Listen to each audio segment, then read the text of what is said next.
Տիկին Սարգսյան իրականում մեկ հարց էլ նախատեսել էի հնչեցնել, վերջին մի քանի օրերի ընթացքում մեծ աղմուկ է հանել Արցախցի Տիգրան Ուլուբաբյանի նկատմամբ տեղի ունեցած խոշտանգումը եւ այդ դեպքը։ Դուք գիտեք, որ Վանաձորի ոստիկանները խոշտանգման են ենթարկել Տիգրանին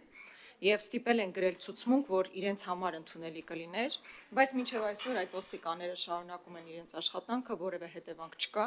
Ես ուզում եմ ձեր դիրքորոշումը լսել այս առումով, որովհետեւ գիտեք, զուգահեռներ կարելի է տանել, տեսեք, երիտասարդ Արցախցու նկատմամբ նույն բանն է, այսինքն տեղի ունենում մի իրավիճակ, որը հետևանքներ գոնե մինչեւ այսօր չի եղել, նույնը տեղի ունեցել նաև ազգային ժողովի падգամավորի նկատմամբ, երբ օրը ցերեկով բոլոր այդ կամերաների ներկայությամբ ծեծել են, բայց եւս դրա հետևանքը չենք տեսնում, այսինքն այդ նույն մարդիկ, ովքեր ծեծի են ենթարկել, շարունակում են դեռևս աշխատանքը։ Սա կարծես թե արդեն համակարգային խնդիր է ստանում։ Շնորհակալություն Տիկին Գրիգորյան հարցադրման համար։ Վստահաբար տեղյակ եմ, թե ինչ դեպքի մասին է խոսքը եւ նաեւ հանրային տիրույթում ինչ խոսակցություններ են նաեւ այս դեպքի մասով պտտվում, բայց կարծում եմ, որպես ներքին գործերի նախարար անմիտ կլիներ մտնելու տեղեկատվության հոսքի մրցավազքի մեջ եւ հնդածս հայտարարելու այնպիսի փաստեր, որոնք որ դեռևս պետք է ճշգրտվեին եւ դեռևս պիտի կոնկրետ գնահատականների արժանանան, բայց հարցին ուզում եմ անդրադառնալ հետեւյալ ասպեկտով եւ նաեւ հնչեցնել որոշակի հարցադրումներ, որոնց պատասխանը որ պիտի քննությունը տա։ Նախ ցանկացած իրավիճակում մեր խնդիրն է հանրային համերաշխության պահպանումը, բայց կոնկրետ այս դեպքի մասով տարբեր մտքեր են հնչեցվում, որ Լեռնային Ղարաբաղից բռնի տեղահանված մեր հայրենակիցներին, մեր քույրերի եւ եղբայրների նկատմամբ Հայաստանի Հանրապետությունը չի պաշտպանում նրանց, հակառակը ավելի է թիրախավորում, նրանք մենակ են, նրանց պետք է պաշտպանել ոստիկաններից, ոստիկանության համակարգում կա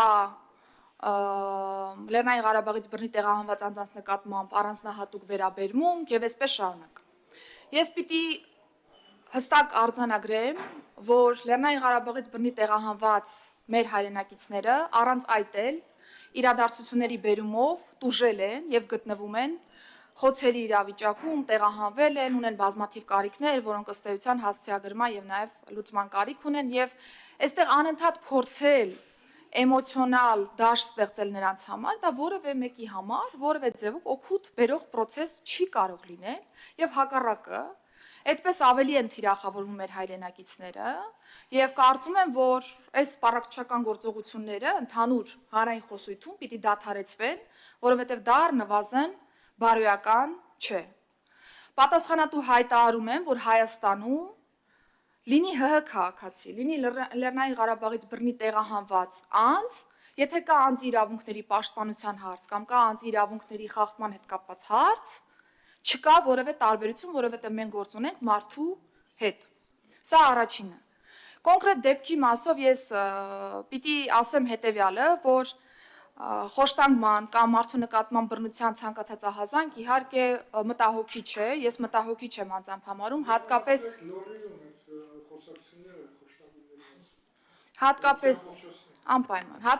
այն պայմաններում, երբ որ խոսք է գնում իմ գլխավորած կառույցի մասին, ոստիկանների գործողությունների մասին եւ հետեւաբար այստեղ կրկնակի ջանք պիտի գործադրվի, որ օբյեկտիվ լինի process-ը եւ մենք կարողանանք ճիշտ հետեւություններ անել եւ այստեղ բնականաբար ցանկացած ահազանգին պիտի հաջորդեն ստուգողական գործողություններ եւ իմ արձագանքը եղել է անմիջապես հարուցվել է ներքին անվտանգության եւ հակակոռուպցիոն վարչությունում ծառայողական քննություն, զուգահեռ կա նաեւ քրեական բարույթ քննչական կոմիտեում այս դեպքի մասով։ Իհարկե այս երկու վարույթների շրջանակներում բնականաբար կտանք համապատասխան գնահատականներ, ես այս պահին հատկապես քրեական բարույթի առկայության պայմաններում չեմ հավակնի տալ որևէ գնահատական, որովհետև դրա իրավասությունը չունեմ, բայց պետք է օբյեկտիվ իրականացվի քննություն։ Զուգահեռաբար պետական քաղաքականության միասնականության տեսանկյունից ես արդեն իսկ համապատասխան առաջարկ եմ ուղարկել նաև գլխավոր դատախազին, քննչական կոմիտեի նախագահին, արդարադատության նախարարին, մարդու իրավունքների պաշտպանին եւ նաեւ քաղաքացիական հասարակության մեր գործընկերներին, ձևավորելու աշխատանքային խումբ եւ Սկզբից մինչև վերջ դիտարկելու առհասարակ խոշտանգման եւ վատ վերաբերմունքի դեպքերի արձանագրման, բացահայտման մասով մեր մեխանիզմներ եւ հասկանալու թե ինչ անելիքներ կան։ Բայց վերադառնալով դեպքին եւ կրկին չհավաքնելով տալ որևէ գնահատական, ես ուզում եմ կիսվել իմ որոշակի հարցադրումներով, թե կուզեք այսպես ասեմ, որոնք կարծում եմ կարող էին առաջանալ յուրաքանչյուր անձի մոտ, ով որ ցանկություն ունի հարցին օբյեկտիվ նայելու եւ հարցին չվերաբերելու միանշանակորեն միակողմանիորեն, այս տեսանկյունից։ Հիմա, երբ որ մենք խոսում ենք Լեռնային Ղարաբաղից բռնի տեղահանված անձանց նկատմամբ վերաբերմունքի մասին, այն փաստարկների մասին, որ պաշտպանություն չկա եւ այլն, ուզում եմ հիշենք, թե ինչ դեպքի մասին է խոսքը։ Այսինքն ինչ հանցագործություն է գրանցվել ոստիկանությունում, որի շրջանակներում կոնկրետ ահազանգող անձը հայտնվել է ոստիկանության տեսադաշտում։ Սա կարծես թե ոչ մեկի հետաքրքրության տիրույթում չհայտնվեց կամ մարդիկ չցանկացան նաև այս դրվագին անդրադառնալ, բայց խոսքը գնում է Լեռնային Ղարաբաղից բռնի տեղահանված մեր մեկ այլ հայրենակցի վրա ավազակային հարձակման մասին, որտեղ որ տանը եղել է մի կին եւ անչափահաս երեխաներ, կատարվել է հափշտակություն ոսկյա իրերի եւ ես հետամուտ եմ լինելու, որպեսզի Լեռնային Ղարաբաղից բռնի տեղահանված մեր տվյալ հայրենակցի նկատմամբ կատարված հանցագործությունը բացահայտվի եւ բոլոր անձին կենթարկվեն պատասխանատվության, որովհետեւ նորից եմ շեշտում, ունենալ նմանատիպ խոցելի վիճակում գտնվող հայրենակից եւ նրա նկատմամբ կատարել ավազակային հարձակում, գործընկերներ, գողություն չէ, ավազակային հարձակում, երբ որ մենք բոլորս գիտենք եւ տուժողն էլ գիտի հանցան կատարած անձին, նրա ներկայությամբ է կատարվում արարքը եւ չի թաքցվում տվյալ հանցագործության իրականացումը։ Երկրորդը, խոշտանգման այս դեպքի ընդհանուր վարույթների շրջանակներում, այս դեպքի մասով, համացանցում շրջանառվեց մի լուսանկար եւ փորձ կատարվեց այդ լուսանկարը վերագրել այս դեպքին, որտեղ որ ոստիկանության տվյալ բաժնից թևանցուկ մի անձի դուրս են բերում ոստիկանության բաժնից եւ փորձ կատարվեց նաեւ զուգահեռներ անցկացնել այս երկու դեպքին եւ որպես ապացույց խոշտանգման եւ անձի դրության մասով բերել այս լուսանկարը։ Չնայած որ մենք հերքեցինք հանրայնորեն, որ այս լուսանկարը կատարված է մի քանի տարի առաջ եւ բացարձակ կապ չունի այս դեպքի հետ, բայց դերևս շարունակվում է այս լուսանկարը կապվել այս իրադարձության հետ եւ պնդել, որ անձը տվյալ վիճակում է եղել։ Սա հարցադրում եմ հնչեցնում, ինչու։ Ինչու է այս դեպքի հետ կապվում մի իրադարձություն, որն այս դեպքի հետ կապ չունի։ Այս դեպքի մասով տարածվեց համացանցում մեր երկու ծառայողների մասով առնվազն լուսանկարներն եմ ես տեսել։ Պիտի փաստեմ, որ ծառայողներից մեկը մի քանի օր առաջ մեկ այլ հանցագործության բացահայտման, մեկ այլ հանցան կատարած անձի նռնակով վնասազերծման դեպքի շրջանակներում վտանգելով իր կյանքը ստացել է վնասվածքներ եւ հայտնվել հիվանդանոցում։ Հիմա որպես նախարար իմ հարցադրումը հետեւյալն էր. ոստիկանության ծառայողը կարող է օրեր առաջ պատշաճ ոստիկանին բնորոշ վարքագիծ դրսևորել, պահպանելով օրենքը եւ ապահովելով այլ անձանց անվտանգությունը, օրեր հետո վերածվել մարդու իրավունքները կոպտորեն խախտող ոստիկանի։ Այս հարցի պատասխանը պիտի տա քննությունը։ Այս հարցի պատասխանը ես տալ չեմ կարող, բայց առնվազն այս հանգամանքը ես բարձրացնել պարտավոր եմ ուղղակի։ Հիմա ըստ ենթադրյալ տուժողի խոսքերի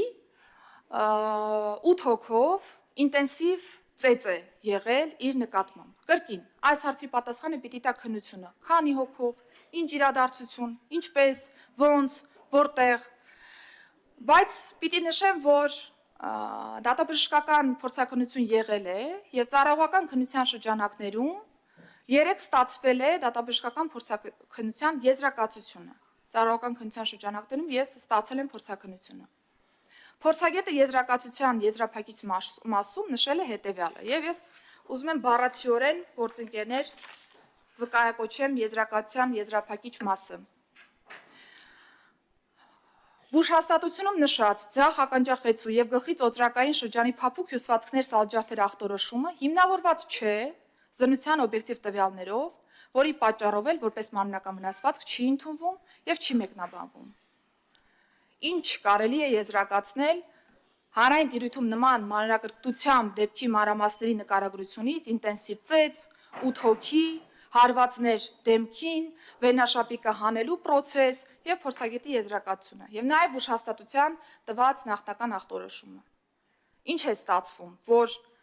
նման իրավիճակի պայմաններում թե հիվանդանոցը, թե դատաբժիշկը պիտի տար ավելի բարդ նկարագրություն իրավիճակի, քան որ մինչև այս պահը ֆիքսված է։ Սա ուղղակի փաստեր եմ արձանագրում, որպեսզի յուրաքանչյուրս իրավիճակին նայենք օբյեկտիվ եւ չտանք գնահատականներ, չսեւացնենք որոշակի անձանց, որոնք որ կարող է վերջնարդյունքում մեղավոր չհամարվեն։ Բայց նորից եմ շեշտում, ես գնահատական չեմ տալիս։ Ես ֆիքսում եմ, որ կա քաղաքացու ահազանգ, որտեղ նշվում է, որ 10 րոպեն 1 ինտենսիվ ծեծ է եղել է տարբեր վնասվածքներ, եղել են 8 հոգի, 10 րոպեն 1 ինտենսիվ ծեծի արդյունքում չստանալ վնասվածք եւ անկախ փորձագիտական եզրակացությամբ դա չֆիքսվի, սա ուղղակի պիտի դառնա օբյեկտիվ քննության առարկա։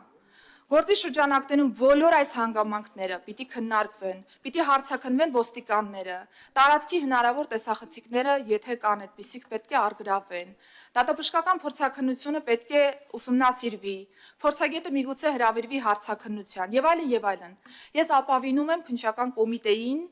այս հարցով օբյեկտիվ եւ արդար քննություն իրականացնելու համար։ Եթե քննության արդյունքում պարզվեց, որ ոստիկանության ծառայողները ունեն մեղավորություն, միանշանակ այդ ծառայողները կենթարկվեն պատասխանատվության։ Եվ եթե պարզվեց, որ կա կեղծ մեղադրանք ոստիկանության ծառայողների նկատմամբ, միաժամանակ ըստ այդմ բնականաբար պիտի վրա հասնի պատասխանատվություն սուտ մատնության, տրամաբանության մեջ։ Հետևաբար ես առաջարկում եմ ընդհանուր այս քննարկումները չդիտարկել միակողմանի կերպով, ես որևէ թևին որևէ մեղադրանք կամ արդարացում տալ չեմ ուզում, բայց առնվազն հարկ համարեցի ազգային ժողովի նկատմամբ հաշվետվողականության շրջանակներում հնչեցնել այն բոլոր հարցադրումները, որոնք անձամբ ինձ համար առանձնահատուկ են եւ կարիք ունեն համակողմանի եւ օբյեկտիվ եւ լրիվ դիտարկման եւ քննության։ Կարծում եմ յուրաքանչյուր անձի մոտ, որ ցանկություն ունի իրավիճակի օբյեկտիվ նկարագիր տալու, այս հարցադրումները պիտի առաջացած լինեին Տիկին Գրիգորյան։